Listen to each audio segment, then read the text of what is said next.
thuolo mar wang'adore Eddy, wan gi dakika matin, lakini gimidwa wacho ne madwa ne awinjo. Nikech ni ko wuora winjo ka ling mondo mi amba winj gima wacho. To kwa bire TV kama indi dwa wacho gik moko mani gi ndadho mani gi ratiro. Ingeni jaduong' Martin Ogenda ngano endo mosebedo mbungi. Ogendo penjo ni ang'o momiyo joluo moyier sani pok ogo. Emadhiye. Kaje madhiye. Ingeni thino joluo mantie telo ken gima ber. Nikech Martin Ogendo ni ong'eyo maber ni kana entiere bungi. Nitiere kuma joluo romo miluongo ni duol. To duol no endo emi wache weche go kuma thago joluo te, to en achiel kuom jogo eko mabende nobede duol. Te duol no endo wajumbe te moyier mag luo moyier e Kenya ka endi te rado giko dwe ka giko dwe kendo giwacho weche mag joluo. Koro miyo gima wacho no endo kena dier, to gima dang' awachi bende en ni owacho ni onge kembe ma wuok Luo Nyanza ma uso gik moko. Koro akika jaduong' Ogendo oa Luo Nyanza makanye.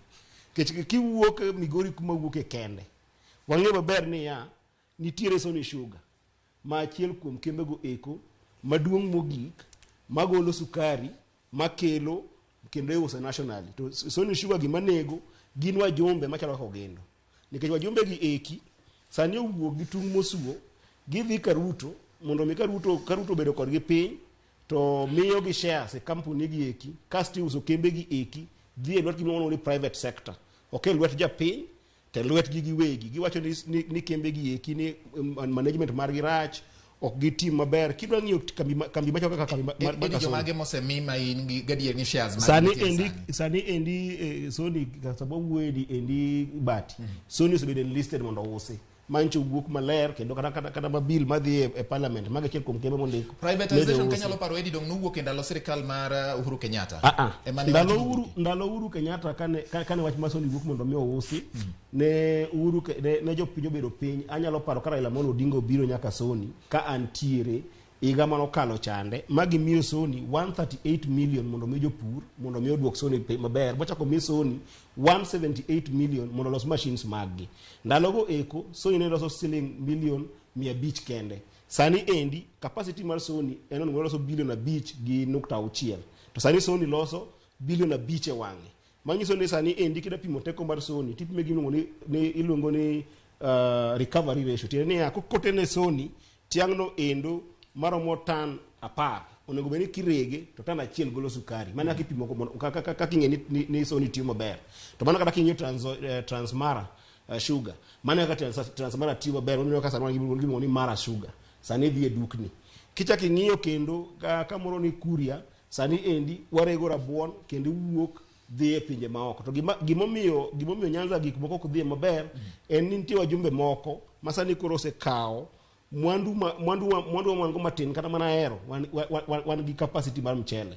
Kidhi e dho nam marwa te wan gi capacity no endo manyalo kelo rech mondo rege e kor gwengewa. To sama gidwa biro to wajumbe magwa to i governors moko manosetiyo ne onigi ni gigo onomene gi yako adam ikuom ranyisi.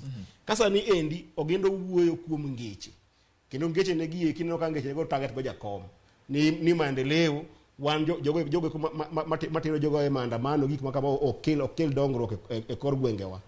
Sani endi joma no dhi state house te king'iyo governors mwabedo go Nyanza bedo go governors adek kuomgi manomi about 10 billion each. Koro wach ni kunde adek imi 10 billion ga kaiga mano billion adi 30 donge.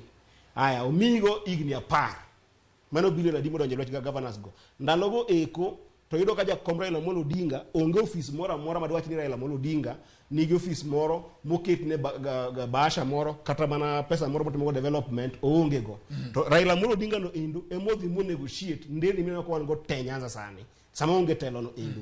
Kwa ng'iyo interchange mobiro Nyanza aero Isibania interchange mano project ma jakom mokelo. Kwa ng'iyo the connection mantiere Kisumu mago jakom mokelo gi kae no onge office to governors masani kawo joge wadhigo e ginene gi eki e state house gi eki to no ket lwet gi billion 300 ma ok waneno kama odhi e Nyanza. To mago Ogendo gine ema tiyo ndalogo eko mano no wacho ni sani endi gisiem nwa gin joma gidhigo e kote kata mana governor ma Nairobi kae endi mokwongo odonje gavana no endo mane keto kuome pesa moingo bilion 15 mane nitiere lwete gisie mane ni ginto bilion mano milo okalo tikite igni 10 mokalo gieki gitimo gango nikech sani endi bati katieko king'iyo nyaka nderni masani endi dhi e kor gwenge nikech nderni masani kikiwuok e interchange ma Ahero kidhi nyaka Hispania nderni go baba no negotiate gi Uhuru Kenyatta ni sami losogi to nitie moko bende ipo donje kor gwenge kaka koro kichobo Suneka nitie ndara mipo kanyo ndiko Suneka owuok modhi gogri osil koya chande ibiro kamano endo michop kata mana Uriri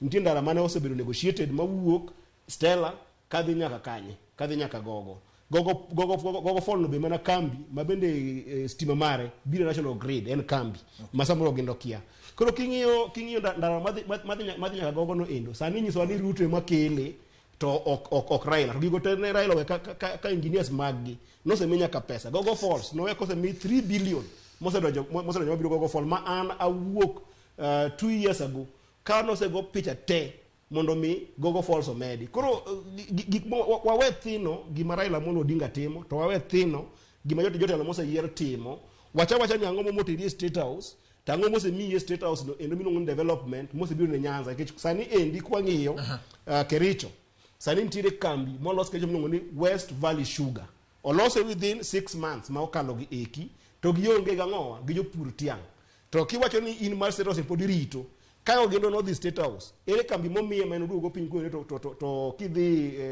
dala ma Kericho to kambi osedonje maiso ni iwuondogi gichamogi igi to japiny ma piny kuchonde to giweyo koro giluwo jotelo matiyo sani endi to ging'e jotelo go eko tire jopiny kaka jopiny dwaro gi katiba marwa. All right, we adhi kuom jaduong' Ogindo. Jaduong' Ogindo Eddy ochung' ka